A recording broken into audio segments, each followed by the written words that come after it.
Regenerative Ed is produced by Grounded Teaching. Thank you so much to everybody who's listening, sharing, liking, subscribing, all that stuff.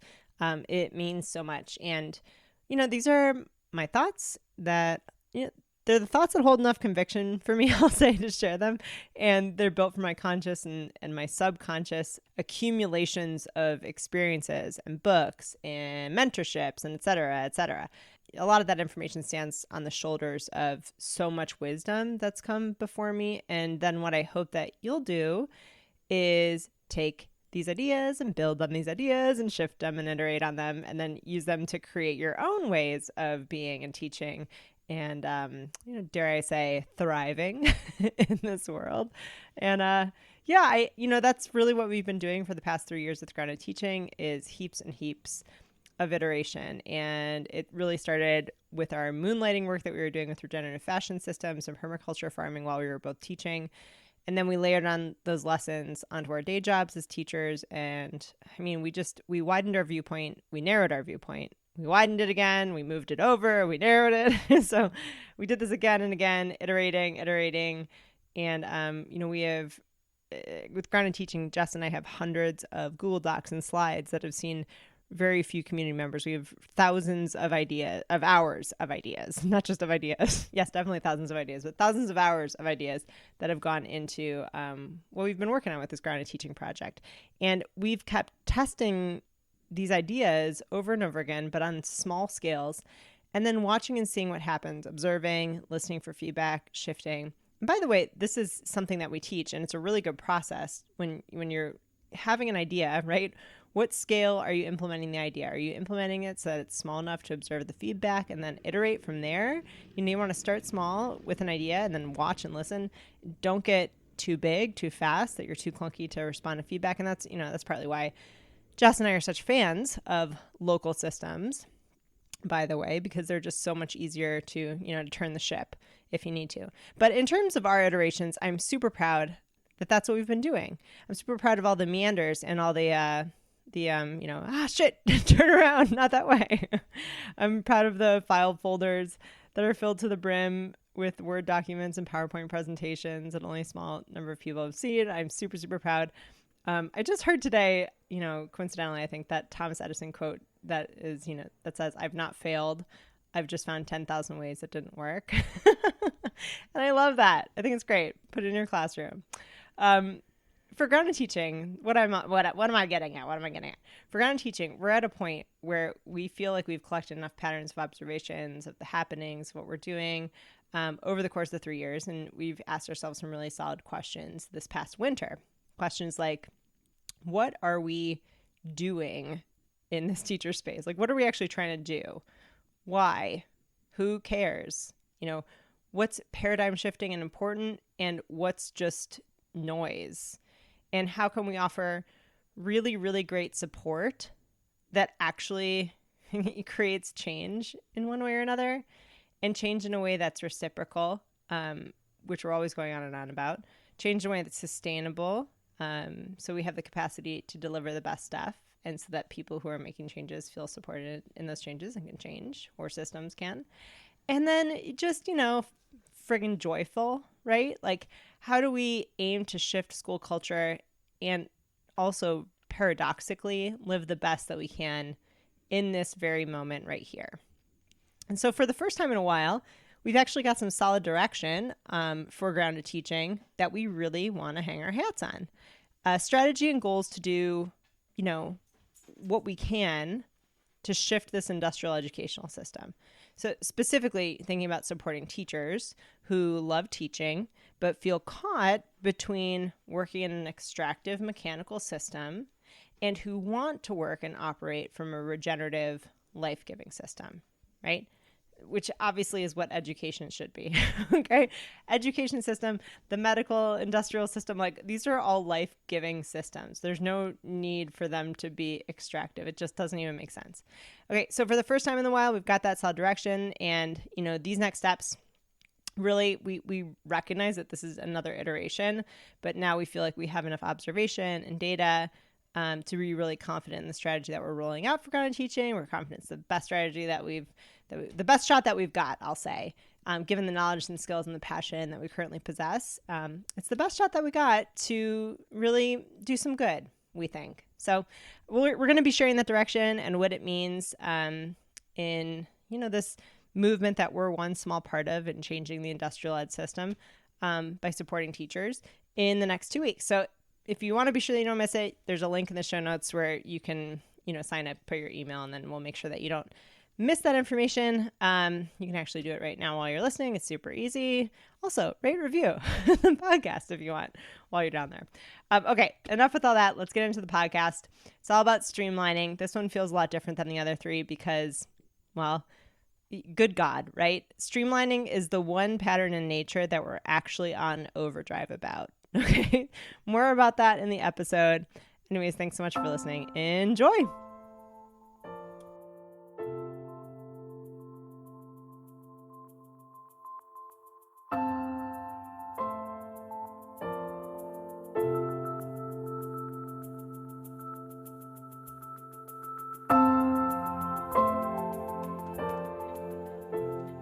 Hey everyone, here we are, episode 37, and we are talking about streamlining today. And if you're just tuning into this episode and you've never listened before or you haven't listened for a while, we're in the middle of a series on biomimicry. And the process goes like this. We observe a natural system, we see a pattern, we get more connected to life. Then we take an inventory of the things that we see in our own systems of work or life that maybe aren't working well. And we ask ourselves, is that because the system is modeled after an industrial mechanical mindset and has all of the symptoms that maybe we don't like that come from that sort of modeling? And then if so, then we see if we can apply the principles of that pattern we observed in nature to reimagine that mechanical system in our work or life to be more like a living system, right? Sound good? That's the process. And that's actually a type of, really simplified design thinking process that you can use with any of these patterns or really any other element in natural systems that might not even be a pattern, but more like a feature. Okay. So let's just start this episode in the same way that I started the previous three. And that's with the message that the most important thing that you get out of this episode today is simply noticing and appreciating the pattern of streamlining more often. Is this different than appreciating other things in natural systems? No. But looking for patterns gives you something to hold on to, I think. So if you just want to wander around your block and, breathe in deep and enjoy being outside, that's cool. If you want a focal point to marvel and go a little deeper, then looking for patterns is a good option. And that's just like, today we're doing streamlining, right? So you look in a pond, you see a fish, you notice its shape. Wow, it's designed like that to cut through the water. What about its fins? What about the shape of its tail? Isn't that amazing? Isn't life so cool, right? It brings up the sense of just wonderment about being alive and curiosity about what's around you. And then also just like beauty, right? Just appreciating beauty. And I know I keep saying this, but we don't want to skip over this part because even if just sitting and just enjoying the beauty of something doesn't really feel like we're making our way towards what we might call progress, which we're going to talk about today. I really think that when we pause to connect to the living world, and one way to do that is to marvel at patterns. There are a lot of other ways to do that. And we simply appreciate it. We are creating some sort of magic in remembering ourselves as a part of a whole system.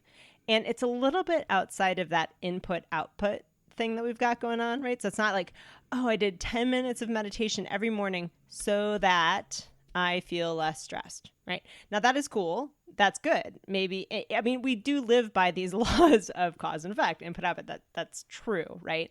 But I'm just saying maybe that's also incomplete. Knowing what we know, which is very little, about how all of this reality actually works, right?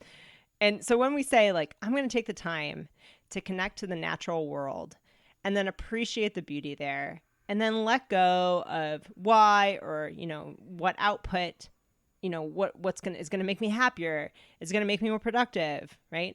I think some cool things will happen, right? Like in that moment. Now, like I said, again, you can focus on any sort of beauty out there or anything in a natural system or in your own body or looking at your face or whatever it may be. It doesn't have to be a pattern, but patterns are one way to narrow in that focus and create a little bit of wonder, which is what I think is so cool about it.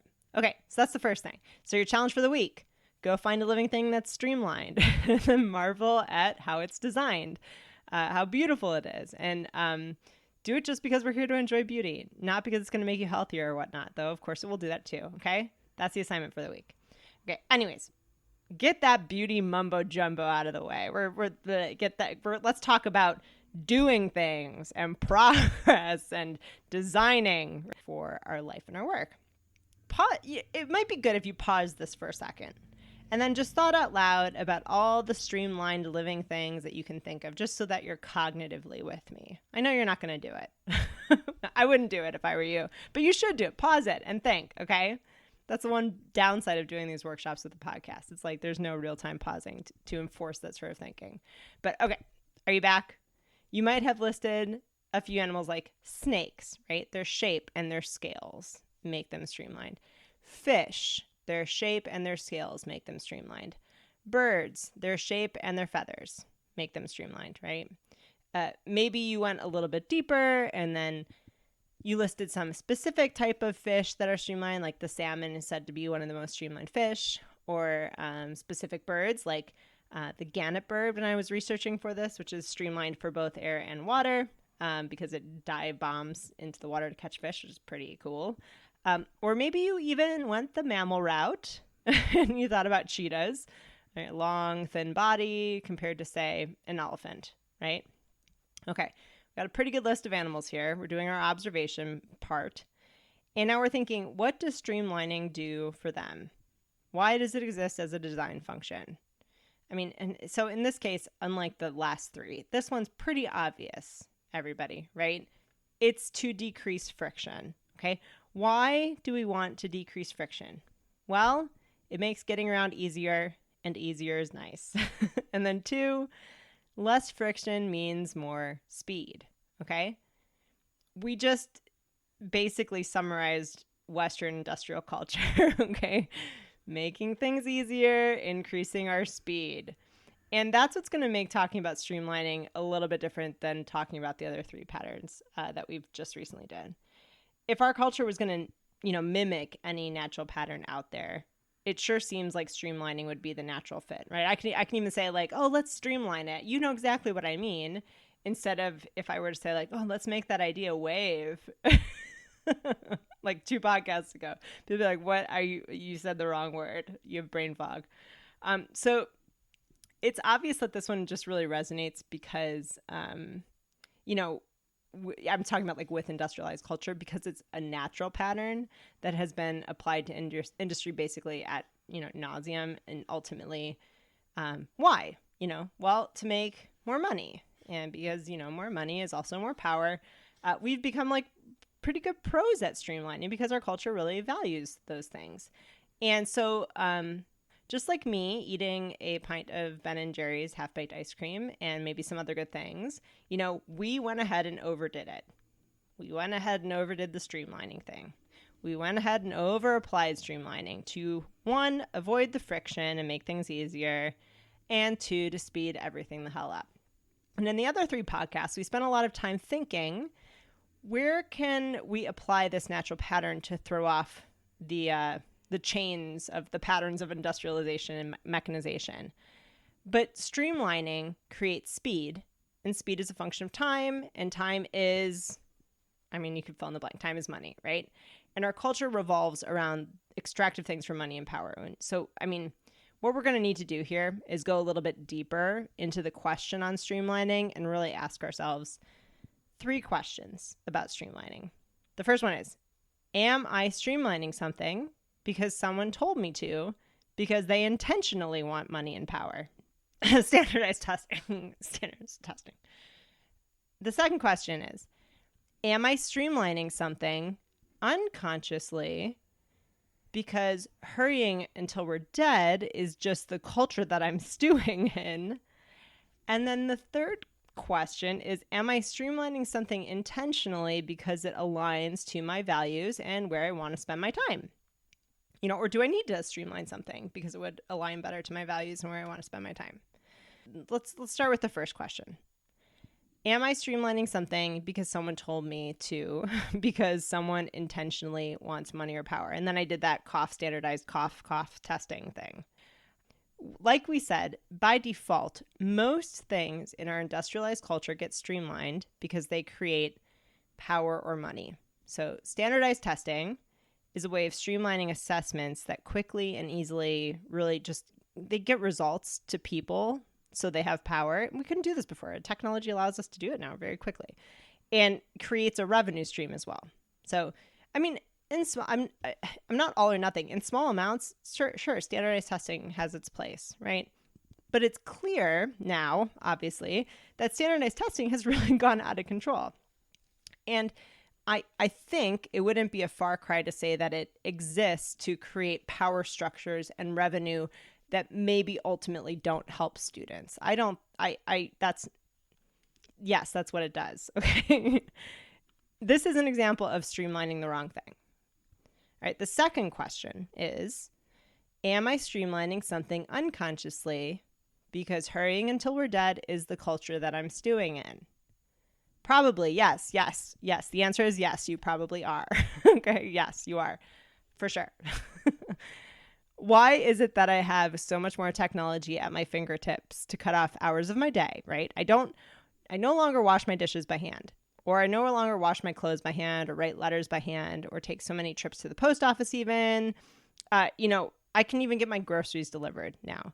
Technology was supposed to provide us with so much, free time, but I'm still hurrying. So why is that? Why am I still trying to streamline myself to the grave? The other day I was thinking about this podcast, and so I parked at the total opposite end of the grocery store and the parking lot, right? Because I almost went to wait for someone who's pulling out of the first spot when there were spots 5 or 6 spots down, but I was waiting to get the first spot, which first of all, that right there took some time, but it's so ingrained in me to get the closest spot that I was like, no, I'm going to test myself. So I went all the way to the back, right? Drove really far away. It took me a whole 3 minutes to walk, maybe even 1.5 minutes. Okay. To get to the door. Okay. Instead of 20 seconds. What about when we're driving, right? Driving, we do death-defying passes to get home 3 minutes earlier. Or I always open the microwave 15 seconds before something is done heating up just to see if it's already done. Because is it already done? Because then I could shave off 15 seconds. Anyways, I don't have to go on and on. The answer is yes. Yes, we do all this so that we can most likely spend 7 more minutes on our phones, probably. Okay, that was a little bit of a rant. Clearly, there's a whole other episode on slow schooling, slow fashion, not hurrying, that sort of thing. But can you imagine a snake launching as fast as possible with all of her streamlined prowess forever, right? Just keep launching, just going fast until it's taken maybe 20 trips around the world just in one direction, just launching. And then it just keeps going. No, the snake would die. Okay, so streamlining is not so that we go on and on and on as fast as we can. Okay. So if we are unconscious to it, we are going to streamline things because that is the cultural stew that we're swimming in. We don't even recognize that we're waiting for the first parking spot when we could already be parked, right? We're doing things that we don't mean to do. How do we know what things we shouldn't be streamlining? Okay, so I'm not going to clear all of this up for us in the next 10 minutes, but let's see if we can at least get a head start here. So I first thought about this, I really thought about this back in 2017. I have a very specific memory. I was in a rental car in Greensboro, North Carolina, between visiting schools to coach teachers around this new literacy curriculum. That's what I was doing there. When I flipped on the radio and there was this woman author, I assumed she was an author, being interviewed about her book. And I happened to flip it on at this one super specific point where she was talking about values. And she said, most people don't actually know what they want to spend their life doing because they haven't considered their values. And I was like, I know what I value. And then she said something about you probably couldn't list them. or write them down. Like, you think you have these values, but like, can you write them down? I was like, oh my gosh, I can't really. I've never done that. Anyways, I bought the Audible version of the book immediately, listened to it on the way home. Oh, it's called Emotion. I should probably tell you what the book is. It's a life-changing book. It's called Emotional Agility. It's by Susan Davis. It was a book that served really as a turning point. This is like a turning point in my life here. And there's so many other gems in that book that really you should just go ahead and read it if you haven't already. But what happened after that is I got so much clearer on my values, and that helped me decide where I want to spend my time, which brings us to that third question, which is, am I streamlining something intentionally because it aligns to my values and where I want to spend my time? And also, in the similar vein, like, what could I streamline so that it aligns to my time? So if we've got our values jotted down as a foundation, let's make this a little bit more concrete and bring this back to school or some scenarios where we can decide where we should or should not be applying this design principle so that we avoid the trap of streamlining everything, right? Or, let's just say in a profession such as teaching or being a principal, where we never have enough time and burnout is imminent if we don't streamline, we can see where it makes sense to streamline without compromising our values. Because if we compromise our values, eventually it's going to lead to job dissatisfaction, which is again going to lead to burnout. And so, and obviously the other side of it is that, like, you're not doing your job, kids aren't learning. So we really can't compromise our values here. But where can we streamline? That's the thing we got to be thinking about. So let's say that parent-teacher conferences are coming up, okay? I have 30 kids. I have 30 slots filled. That's 30 students, parents, back to back all day with 5-minute breaks in between. And if you've ever done this schedule, and I have, it's really terrible. And so mostly what you would be thinking about, I mean, not everybody, but what a good chunk of teachers would be thinking about in this situation is, how do I streamline this process so that I'm not missing paperwork and it can be over smoothly and painlessly, right? And just a quick side note here, that the system should not be scheduling parent conferences this way. That doesn't take into account like the human toll of what it's like to have 30, 15-minute meetings back to back all day long with maybe like an hour lunch break, right? It's not okay. Okay. So side note to school leaders, if you're doing that to your teachers, it might be worse than you remember it being. So just putting that out there. So anyways, I'm preparing and I print out everything, let's just say, and I put everything in order. So I have all my student grade printouts, work samples, a few notes for each. They're all in a folder in the order of the time that people are going to come in. It takes me maybe 5 hours to set this up, but I put in the time up front to streamline the process during the conversation. Why? Because I value clear communications to parents. Probably because I value that I appear competent to them, because ego is a real thing, right? Of course you do. Who wouldn't value looking competent to parents, right? Okay. But let's just say I'm just trying to get through it so that I can. So what I try to do is I figure that I can fill up the first 9 minutes of the total 15 minutes with some sort of spiel about our unit and what we're working on.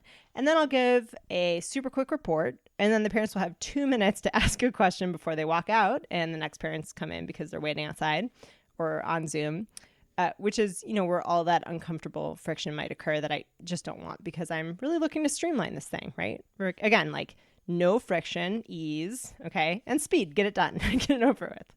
So I don't have to worry about getting in the weeds with parents because I fill up so much of the time on autopilot repeating the same thing 30 times in a row.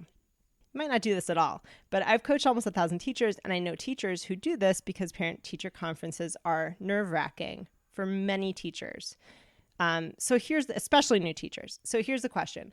What value is it pointing towards, right? I'm not even sure what that would be pointing towards. It might be pointing towards like more of an insecurity, but the point is that we're streamlining the wrong thing here. Streamlining the organization of papers, brilliant. Streamlining the actual personal conversation, it might make it frictionless in the moment, but if you value relationships and co-creation with parents, then this is a point where we need some friction, some stickiness. Just like there are some animals who need some friction or stickiness in order to survive, there are parts of our job that require that as well. we don't want everything streamlined. And what you need is maybe a mentor or a colleague or someone who can help you practice those hard conversations if you need to. Or if you just had one, like someone that you can talk to, say like, oh, this went like this. What do I do now? We've all had a bad parent conference because, maybe we've opened ourselves up a little bit. But the risk reward here is really big if you allow this to be the opportunity it is. So maybe the specific scenario doesn't apply to you, but you kind of get it, right? We're trying to have an ease and a sort of like a hurry to get it over. But sometimes that friction point is really where, if we think about our values, that's where we want to spend the time. Okay. But, maybe you say, well, actually, Sarah, one of my values is spending meaningful time each day with my family. And so I can't do things like spend a lot of time personalizing things for my work, including these conferences, because it takes time away from my family. Well, that is a great point. So this is where imagination comes in play. If you have the student lead the parent-teacher conferences, voila, you can record and then send out a YouTube video that explains that unit that you're on, the thing that you said, 30 times in a row for the first 9 minutes. So you don't have to say it over and over again. The student gets the huge benefit of preparing to talk to their parents on behalf of their own learning. And you're not completely depleted after 30 conferences. Maybe you're actually energized. You leave energized by how proud you are of your students, right? Okay, a few more examples. Let's say you swing the other way. And one of your values, at least in your teaching world, is that you prize yourself about bringing novelties to your classroom every day. The students walk in, they have no clue what's about to hit them. Okay, I see this a lot with first-year teachers. This is a great thing. And the reticular activating system in our brain is always on, and then it's always scanning for novelty. And so when it sees it, it pays extra attention. And sometimes, as a side effect, that can create a little bit of anxiety because we actually come to learn that the situation is unpredictable, which, in our brain world sometimes means unsafe. So, and then on top of that, you're kind of just burning out. That's not a sustainable pace to do something wild and crazy every day. Okay. So here's an example where we actually do want to streamline parts of this classroom, right? And that's not going to violate our values. Maybe we simply streamline the structure. So we still bring this novel thing every day. Maybe it's a piece of art in a warm-up or something, but you're also giving kids rituals that they can become accustomed to. They come in, they know where to sit down, they know what to take out. And these are actually really helpful things in the science of learning. And then the bonus is that you're able to streamline your planning when, you use the same structure every day. So you're going to save yourself time and a lot of headache. Okay, let's do another example. To streamline or not to streamline, rubrics. Okay, let's say that you teach 8th grade English, my favorite, and you've gotten your anchor essay rubrics down to basically a checkbox for each kid. Now, I completely sympathize with the plight of the English teacher, because grading writing in and of itself, if you're not an English teacher, it is a full-time second job. And so streamlining here is actually vital to your longevity in the profession and your mental health. You must streamline, okay? But you also need to somehow streamline in a way where you're not trading in your time for your main value as a teacher, which is to ensure that kids are learning. That's the job. So there are a lot of ideas for this that I won't go into depth here. And if you've been around the block and you're an English teacher, you probably have some of this quite figured out already. If you don't, go to your English teachers that have. And really think about, if I streamline this, is there a way that my kids will learn more, right? Is there a way to spend less time and have them learn more? So, there are some teachers who only grade essays for a few specific things because that's really what they're focused on. They let the rest go. That can work sometimes, depending on what comes before and after your writing in your scope. There are some teachers who find it faster to audio record their comments, and so they use a comment extension like MOTE, M-O-T-E, to record their comments on Google Docs, or they use the voice recorder and turn it in. And it never really worked great for me, but what I like to do is to really just wring out an essay until it was dry. So their first draft, that's a self-review. They have a second draft with 2 peer reviews, and then a really clean third rough draft where they identify the changes that they made based on their peer feedback. And that's the part that you really grade. And then they do that with the color coding so that it's really clear. And then I provide my own feedback on that rough draft. And then they create a final copy where they detail the changes that they made from the rough draft that I looked at with my comments to a final copy. And then I really grade like their takeaways from that learning experience. And I also used to use rubric, but I found that really focusing in hard on one essay created so much more growth for my students than if I were to have them write a new essay every couple of weeks. And it became a huge learning opportunity for them. I still used rubric and whatnot, but the output for my input was really huge. I didn't actually streamline the writing process. It wasn't a 5-paragraph essay every other Friday. It was a lot deeper. There were like, 17 steps, right? It took time. I didn't rush it. I didn't speed it up because I knew that they needed that time, and I valued the kids learning from their mistakes and then teaching them iteration and actually having them do so much more of the work than me having to take home that work and like grading everything. They were doing iterations and pulling out their own learnings, and they were benefiting more. So what did I streamline? I streamlined the amount of essays. Okay. I didn't have an essay every other week. We did maybe like 5 or 6 a year, but we went super deep. And what I found, and then we did some less formal writing stuff too. But what I found was that if I went deep and not broad, I could actually see so much more learning happen in those moments. Okay. What about parent emails?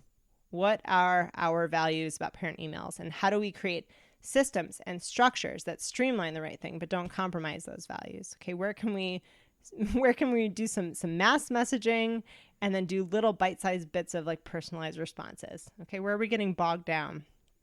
Parent emails are tricky, right? They can chew up a lot of time depending on where you are, and if you get a lot of them, is there a way that you can streamline it? Okay, what are your values? That's what you need to know, and then think about how you can put other systems in place to streamline certain parts of it. Streamlining, it is a natural pattern that is super beautiful when it aligns to our values. And to do that, we really need to know what our values are. We might find that our values point to streamlining certain things that we didn't think we could streamline due to other cultural programming. For example, like teacher martyrdom, right? Maybe we feel like we can't streamline anything. This is how I felt when I first started teaching. Like I couldn't streamline grading essays because I have to give the kids all the comments and all my best, realizing like they obviously can't take that much information in. It's not actually helping them learn, right? Okay. Or maybe that we're streamlining things that we actually never even like really meant to. Like we're just using a checklist rubric because someone in our grade level passed it on to us to be helpful. And we're noticing that, maybe after 8 assignments, the same students are still getting the same checks. And so the output isn't really measuring the input, right? It's not really helping them learn, but we feel like we're streamlining. So that's like there's a value tension there. Right? Teachers are probably some of, or have the potential to be, the most imaginative people on the planet. Okay, you have to have sparks of imagination to bring learning to life to 30 kids in a given class every day, right? And if you feel your imagination burning out because you're exhausted, I get it. Working in this industrial paradigm will drag you down. You might need some sort of short-term value shift to prioritize your mental or physical health more than any other value, and then see if that's what helps. I'm in and out of that mode several times a year where I'm like, I need to reprioritize that for a minute here, prioritize my health before I do anything else. And that's okay, right? Thinking about where our values are really helpful for that in general, not just in our work. So anyways, recap. Streamlining is a natural pattern. Unlike the other 3 natural patterns we've talked about so far, streamlining is ubiquitous in our industrial culture. It's often overused to decrease friction and increase speed. And sometimes we need to have a little tension. And sometimes we just need to slow down. So first, write down your values. Then ask yourself, 1, am I streamlining something because someone told me to, because they intentionally want money or power? Next, am I streamlining something unconsciously because hurrying until we're dead is just the culture I'm stewing in? Next, am I streamlining something intentionally because it aligns to my values and where I want to spend my time? Okay, so just thinking about those things, we need to have our values written out. We'll be spending our time on the right stuff. Okay, that's it for today. Thank you so much for being here. Again, if you want some information about what Jess and I have coming out for Grounded Teaching, there's a link in the show notes. So you can hear about the direction we're taking if you're into that sort of thing. Thank you so much, everyone. Up next week, I think we have cloud forms, which will be cool. Thanks, everyone.